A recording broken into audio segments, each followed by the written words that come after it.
Ideologies and Upheavals, 1815 to 1850.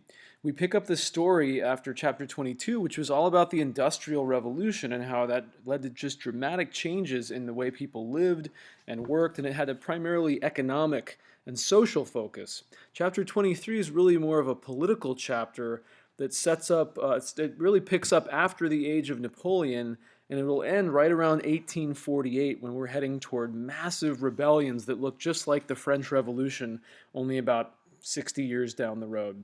So it picks up with section 1 called the Peace Settlement. There was a big peace meeting that was held, an international peace conference in 1814 to settle the problems that Napoleon had created through his conquest of Europe. And they met at Vienna. A lot international diplomats had this giant meeting, and their objectives were pretty simple. It was to restore the order that was lacking after Napoleon's 10 years of almost constant warfare across the continent of Europe. And so diplomats from all over the world all over Europe came to meet and resolve these very important issues. And in general, what they worked out at the Congress of Vienna worked. It had success for nearly 100 years. There was no major war in Europe fought for almost 99 years. From 1815 until 1914, with the start of World War I, there was no massive continental war in Europe. So it had incredible success. Section B is called the European Balance of Power. This was basically the ideology that motivated the diplomats at the Congress of Vienna to have a balance of power among the countries that were left, including France. And so they were actually quite lenient in their treatment of the French, even though they had just been defeated and Napoleon had been sent into his second exile. They didn't want to destroy the French. They saw them as an equal and someone that needed to be considered in the balance of power. So in that respect, the first thing they did was the diplomats at the Congress of Vienna agreed to restore the Bourbon dynasty. Again, this is the Louis XVIII, the man I taught you about a few weeks ago during the French Revolution. We'll see a little bit more about him in a minute. So they bring back the Bourbon dynasty, come full circle from Louis XIV, XV, XVI, the French Revolution, Napoleon, and now we're back to the Bourbon dynasty again. In terms of boundaries and making any territorial adjustments of the French, they were really lenient again. They let France keep pretty much their borders from the year 1792, which was in the middle of the Revolution. So very little changed hands between the French and their allies at that time. Here's a picture of the diplomats that met at the Congress of Vienna. They were primarily aristocrats, nobility. Just take a look here at number 6. The man in number 6 is going to play prominently in our story today. His name is Prince Clemens von Metternich, and we'll be back to talk about him in a little bit. So back to the notes here. In terms of war reparations, which would have been any financial punishments that the French had to pay to any of the people that had defeated them, there were none of those. None of those. No war reparations. This is a very different situation than we're going to see after World War I in 1918, when the Allies decided to punish Germany with tremendous war reparations and really destroyed that country politically, economically, and of course that leads to the birth of the Nazi Party in World War II. But none of those same motivations were there in 1815, remarkably different.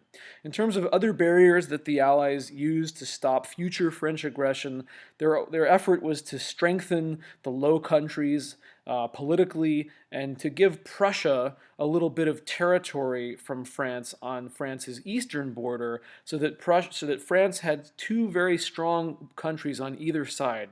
The Netherlands and particularly the Low Countries, the Netherlands on the west and Prussia on the east. They thought that if France had two strong countries on each side of it, it would be less likely to do anything bad in the future. I'm turning the page over to page 2 now. So once again, there's that word, balance of power. This is the motivating principle of the Congress of Vienna, which means, again, we want an equilibrium. We want roughly equal countries of equal strength in Europe. And that should strike a chord in your memory, going back to the Italian Renaissance, when the city-states of Italy were also motivated by that same principle, so that no one would become too powerful. And if they did, they would gang up on them and put them back in their place. Those three names at the top, Metternich, Castlereagh, and Talleyrand, are the three primary leaders of the Congress of Vienna. Metternich was the foreign minister of Austria. He was the lead man at the meeting. Castlereagh was from Britain, and Talleyrand was from France. And those three guys, again, made sort of the most of the bulk of the decisions. They did all of the negotiating at this meeting. In terms of actual territorial adjustments at the Congress of Vienna, very little of that actually took place. I think it would be good for you to study map 23.1 in your textbook. Take a look at that map. Here's a bit of a summary of that. You can see that this doesn't look a whole lot different from pre-French Revolution. Some minor adjustments were made. I think Austria received Venice. Very little stuff. It says the work of the great powers. You might want to note down here that the great powers in Europe in 1815, there's 5 of them: Austria, Britain, Prussia, Russia, and France. And you can see those nations all indicated through colors here on the map. Those are the 5 great powers that are going to dominate Europe for the whole 19th century. And really that Prussia, as you hopefully will know, will become Germany in the 1860s. Austria will stay an empire for quite a while. We'll eventually see Italy come onto this map in the next chapter or two. But these are the large empires that we're dealing with in Europe at this point. One of the territorial decisions that was argued about almost provoked a war. The Russians wanted to dominate and continued to dominate, really, Poland in the east. You remember how Poland got partitioned several times in the late 1700s by Russia, Prussia, and Austria. Well, they wanted more of that in their share coming out of this meeting, and there was almost a little war over that. But the rest of the powers sort of put a stop to that, and it ended up not being a real issue. Interestingly, in the middle of the Congress of Vienna, during these series of meetings, which took well over a year, is when Napoleon had his comeback, his 100-day comeback. So it really freaked out all these diplomats at the meeting to hear that Napoleon was marching toward Paris again. And of course, the Battle of Waterloo took care of that, and he went back into his exile on St. Helena. So Louis XVIII was the king, the Bourbon king that was restored briefly. Then he fled when Napoleon came back, and then he's brought back again. And he's described in our textbook as fat and old, in a classic Mackay description of a political figure in Europe. So even after Napoleon was sent again into exile, and even the Battle of Waterloo, which was such a huge battle, even still the Allies and the people at the Congress of Vienna were very moderate in their punishment of France. They didn't change most of their original ideas. They did ask for some reparations to pay for the cost of the Battle of Waterloo at that point, and they decided they would occupy France with their militaries for 5 years. But really, those are minor compared to the incredible outpouring of energy that it took to defeat Napoleon that second time. One of the unique features that came out of the Congress of Vienna was this term and this idea called the Concert of Europe, or the Congress system. And what they did was they agreed to meet regularly, these diplomats, that they would get together regularly to discuss problems and work out disputes. And so the Congress of Vienna wasn't just a one-time thing. It was going to go on, and this pretty much led to, like I said before, 99 years of peace. For most of the 19th century, the fact that these powers would get together and work out their differences led to no wars. So it was a really remarkable accomplishment. One other element that sort of comes out of the Congress of Vienna is a movement to stop future revolutions in Europe. Most of these diplomats really look negatively at what had happened during the French Revolution. You remember back to Edmund Burke, who wrote a really strong critique of the French Revolution, saying that this thing only leads to bloodshed and violence and chaos and anarchy. And those ideas were shared by the diplomats, particularly by Metternich, again, the Austrian leader. So he, working with some of his new allies in what he called the Holy Alliance, which was Austria, Russia, and Prussia, decided that it was their mission to stop liberal ideas, revolutionary ideas, anywhere in Europe, really. Not just in their own countries, but anywhere. And so that happened. In 1820, there were some attempted little revolutions in Spain and Sicily that were beginning to look like the French Revolution. And these three nations got together with France, actually, and they invaded and they restored the old monarchs to power that were trying to be overthrown by the people. So these guys were willing to invade territories whenever necessary as part of their not so holy alliance to crush rebellion. And these guys had success. These leaders of the Holy Alliance until about 1848, when there were massive rebellions in all over Europe that they couldn't stop. So for about 30 years or so, they were able to keep the lid on all of these ideas in pretty much in Central Europe. The last thing on this page here is basically, you can see it on this map. That thick purple line is the boundary of what they call the German Confederation, and that should look familiar to you. That's the old Holy Roman Empire, where the Protestant Reformation started. Luther was from there. It's always been a very confusing part of Europe. It's got part of Austria in it, part of Prussia in it, those independent, hundreds of little German states there in the light green. At this point, it becomes 38 different states called the German Confederation. That's that boundary of the purple. And what they do in line with this Holy Alliance is they pass what are called the Carlsbad Decrees, which are a series of laws that repress liberalism and any form of protest. Particularly, they're going to target things like newspapers or university campuses where these ideas tend to be spread. So the Carlsbad Decrees are an example of repression against the ideals of revolution or even liberalism. That's going to be pretty dominant here for the next 30 or 40 years. Turn over to page 3. We begin now talking about 5 different important ideologies that are going to really dominate European thought from about 1815 through the whole rest of the century.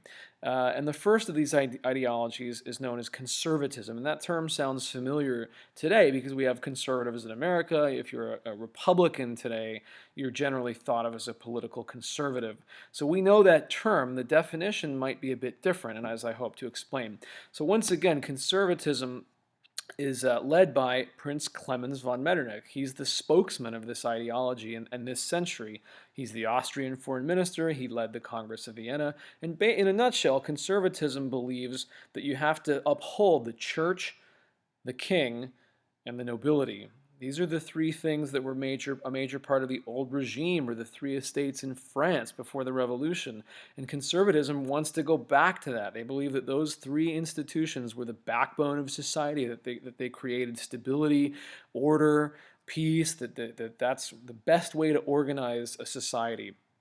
And of particular importance, the nobility. People like Metternich thought the nobility was really the most important social class of all. They're the ones that uphold the strength of the nations and the empires of Europe. In terms of a conservative's view on liberalism in the 19th century, they believed that liberalism only led to war and bloodshed and violence and revolutions, and so liberalism was dangerous and it needed to be stopped, as an example being, of course, the French Revolution. And they really hated the middle class. Conservatives in 19th century Europe really opposed this new liberal middle class that was starting to be created through the Industrial Revolution, and they were asking for more political rights, and conservatives wanted nothing to do with that, and they really didn't like the idea of self-determination, where people would be able to select their own form of government moving forward. Metternich was a conservative primarily because he was a noble, but also because he lived in Austria. And in the Austrian Empire at the time was a really interesting place. And there's a great map on page 760, map 23.2, that I think you should look at. And it shows what groups of people were in the Austrian Empire. And there's a lot of them. You can see that right away. There's Germans, Hungarians, Italians, Romanians, Poles. You can go down the list. The 3 biggest ethnic groups are Germans, Hungarians, and Czechs. And all these groups have different languages, cultures, even some religious differences. And so a conservative like Metternich would oppose any form of liberalism or a revolution because it would probably take out their empire. Each of these different ethnic groups in Austria wanted something else. They wanted to be separate or unique. They had nationalism, as we'll see here in a minute. So the Austrian Empire was kind of strong because they had a lot of land in their possession and there was a really big population, but they're a very weak empire because these ethnic groups all argued with one another about the future of the country, and very few of them were happy to be ruled by somebody else. So the Austrian Empire fits with Metternich's ideas because there's no way that he could have been a liberal. It would have led to the destruction of his own empire. So that's basically the ideology of conservatism. You should summarize it here on number 3 and really think about, does that sound at all like a modern conservatism in America today, or is this really quite different? The second major ideology is liberalism, and we've learned about this before. Liberalism is also known as classical liberalism, and it's really got two parts. There's a political side and an economic side. The political side really sounds like the U.S. Constitution. We believe in representative government, equality before the law, and things like freedom of the press, freedom of speech, freedom of assembly, things that sound like the First Amendment in the U.S. Constitution. The other side of classical liberalism was the economic side, and again, that's review as well. That's the ideas of Adam Smith, and capitalism, laissez-faire, which means let it be, where we don't want any government interference in our economy. The people that love classical liberalism most in the 19th century are people that were in the middle class, that were business leaders, that had money, they had factories, and now they wanted a political say as well. They really weren't believers of democracy. They wanted qualifications in voting based on property. So that sounds a little bit like John Locke. You remember that's what he said too. We wanted a very limited franchise. A very narrow group of people should vote, and you should have to have property, because if you own property, you have a stake in society. You actually, property owning men particularly are people that really do care about the nation. They have a vested interest in it. So really only they should have the right to vote. So don't confuse classical liberalism with widespread voting rights. That's not going to come for another 50 years. So again, number 4, liberalism is really supported primarily by the middle classes, the people that are business people at this point. Some groups in European society at this point weren't even satisfied with this. There were radicals out there that, as we learned about in chapter 22, like the Chartist movement, they were demanding the right to vote for all males. And universal suffrage and democracy, and so these radicals are never happy with liberalism, and we're gonna see that all start to blow up in where we're headed, which is the 1848 revolutions. Turn over to page 4, and we talk about the third ideology, which is called nationalism. Nationalism should be really familiar to all of us. There's a lot of definitions for it. People think it's patriotism or love of country. In the 19th century, in 1815 moving on, what it really meant was the desire to create a nation. As we saw back from this map, I'll move back a few slides, a lot of the modern nations of Europe weren't there yet. Germany's not there, Italy's not there, Austria's too big and filled with all these ethnic groups. Russia's there, but as you know, there's a lot of ethnic groups in Russia. France, Spain, and Britain are the only kind of modern nations that we're looking at on the map in the 19th century. And there's this huge movement for unified nations based on common ties with your fellow man. Things like the language you speak, your common history together, your culture, religion plays a part in this as well. So those are sort of the components of nationalism that draw people together. Language, culture, history, religion. And there was this movement that we ought to be, everybody that has those things in common ought to have their own country. And if you look at this map, right, some areas of Europe, there are too many groups of people in one empire. Austria is an example, Russia is an example, as I just said, and so is the Ottoman Empire. And as we'll see, that all of these empires are going to really be diminished over the course of the 19th century as nationalism grows. Other areas, there are too many different little states that are trying to. It's really chaotic and confusing. Like in what would be Germany, so in the German Confederation and in Italy, there's too many little tiny states, city-states, and thinking even back to the Italian Renaissance, nothing has really changed about Italy since that time. So Russia, Austria, and the Ottoman Empire are too big. They're trying to do too much. And then in the future German states here and Italy, it's chaotic and there's too many little things going on. So both all across, basically from France to the east, nationalism is going to work its forces. Nationalism grows for several reasons in the 19th century, according to our book at least. Basically, once people start living in urban areas, working in factories, industrial life, they start to communicate more. And as once people communicate, they're not living on farms, let's say. People talk, and their shared sense of ideology grows, and their sense of themselves as a Italian or a German or an Austrian or a Czech. All of that becomes more common as people spend more time working together than they ever used to. Part of that deals with the languages. In the 19th century, languages became standardized and national. So there was an official German language and Italian language created and written down. And people are in mass public school, mass education for the first time. All these are sources of people coming together and getting a sense of their own identity as not as a European, but as a Frenchman or an Italian or a German. And then liberals tended to be nationalists as well. Liberals that we just talked about, people that believed in limited government and capitalism, they believed that a free people essentially was the source of all government. So not only did they want limits on government and economic rights, they started to call for nation states to be created as well. One of the most important nationalists in the 19th century, the first guy to really put this in writing, was Giuseppe Mazzini from Italy. And he's going to be one of the fathers of Italian nationalism that lead many years down the road to the creation of Italy. And there's a little article about him in a biography near page 784 in your text. And I think you should pause and actually read that and read what he had to say. It's about your brothers, and we're united as brothers, and it was really a sense that we need to be, if we are the same people, we need to be in the same nation. One of the downsides of nationalism, potentially, and they mention this at the end here, is the potential for conflict. Once we start having nations of people that are centered around a particular ideology or brotherhood, you get sort of a we versus they mentality. We the Italians, we the Germans, and along with that goes a little superiority for a lot of people. We Americans, a lot of Americans think we're the best country in the world, and maybe we are, maybe we're not.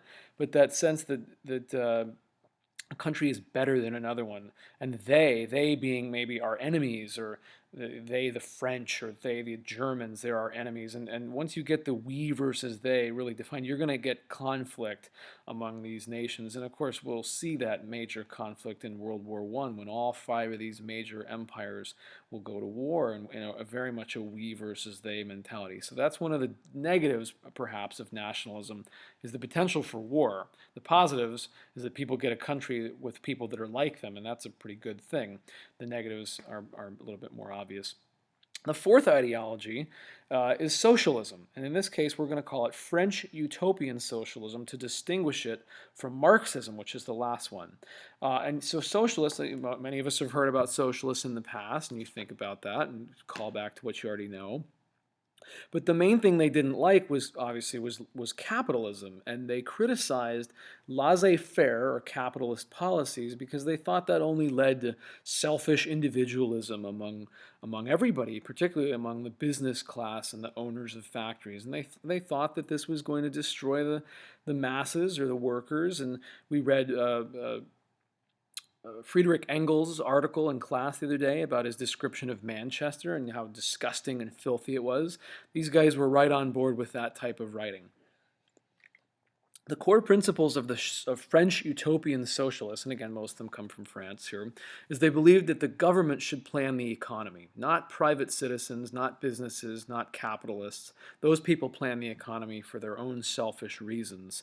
But if the government plans the economy, it will help the poor. It will be more fair. It will make people more equal economically, not completely equal, but more equal than they would be under capitalism, where there's winners and losers, and the haves and the have-nots, as they saw it. The socialist views on private property was that it should be regulated, or at minimum, and perhaps at most, it should be abolished. Private property is a sign of capitalism, and that people are acquiring things, and greed is associated with private property. And the socialists believe, if anything, we should have more communal ownership of land and property, where these things are held in common. And of course, this sounds like communism, and it was this first step on the road to full-blown Marxism. And so now we're going to move into a series of individual philosophers or economists or journalists in some cases, that actually advocated for utopian socialism. And so you start with Henri de Saint-Simon, who actually was a nobleman in France, and so his views of socialism were a little bit limited. He saw the world in these two groups. There are parasites and there are doers. And the parasites are like the old regime, the church, the government, the bureaucracy, lawyers, part of things that are now moving away. And the doers were not so much the workers of the factory workers, they were the industrialists, they were the middle class capitalists. And Saint-Simon thought that those people should plan the economy and focus on helping the poor. So he was calling on middle class people, industrialists, to actually help the poor. So his views of socialism weren't quite as radical as the next guy's, but it was sort of a first step in that process. Turning over to page 5, our last page for this particular lecture, starting with Charles Fourier, gets a little bit harsher. Fourier was a guy that wrote all about utopias. And you know that word utopia, going back to Thomas More and the Renaissance, and that just keeps coming up. The idea of a perfect society. Robert Owen from the other day's lecture, we learned about, he was trying to create factories that were utopian in nature.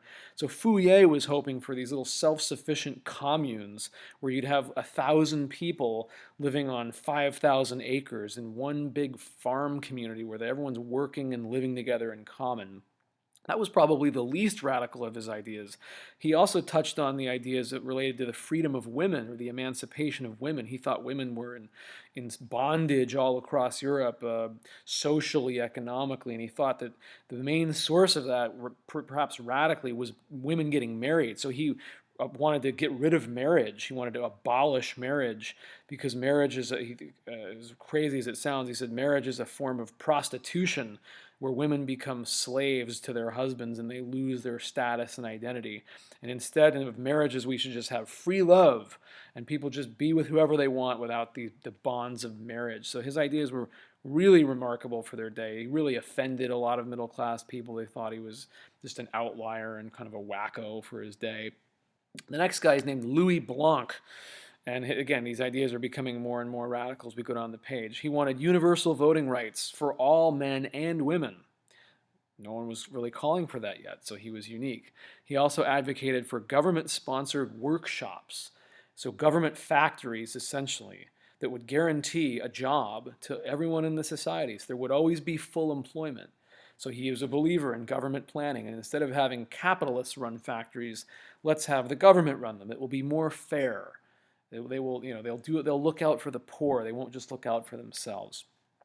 The last guy is Pierre-Joseph Proudhon, who had a really radical concept that property is just profit stolen from workers. Workers are the source of all wealth in society. Not industrialists, not capitalists, not owners, but workers create wealth.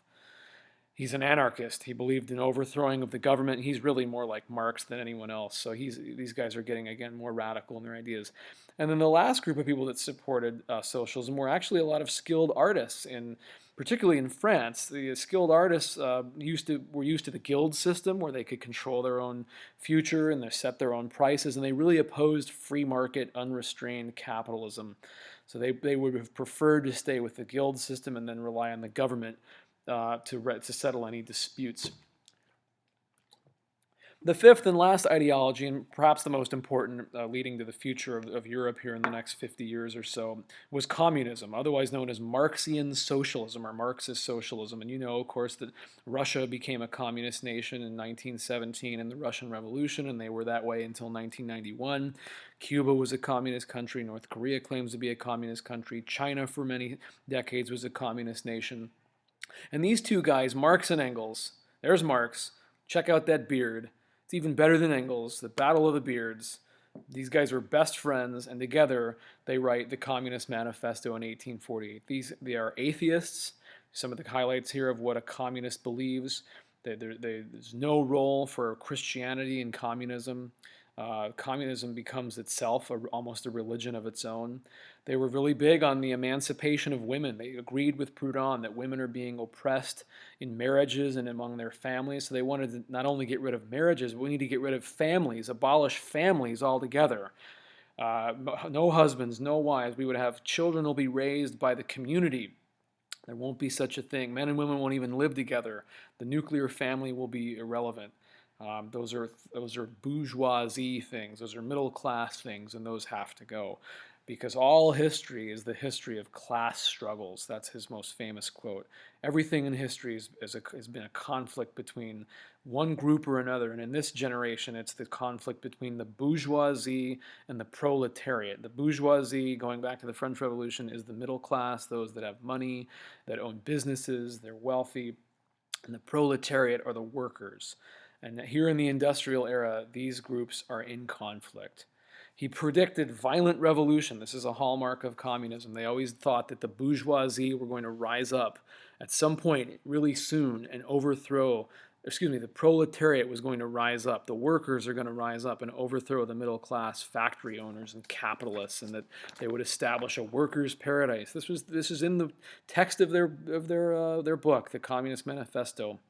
And again, he repeated that same point from Proudhon, which is that profits are just wages stolen from workers. And he brought in Engels' ideas here, which, you remember Engels, how that nasty description of Manchester, they said, look, this is what has been done to workers, and who's responsible?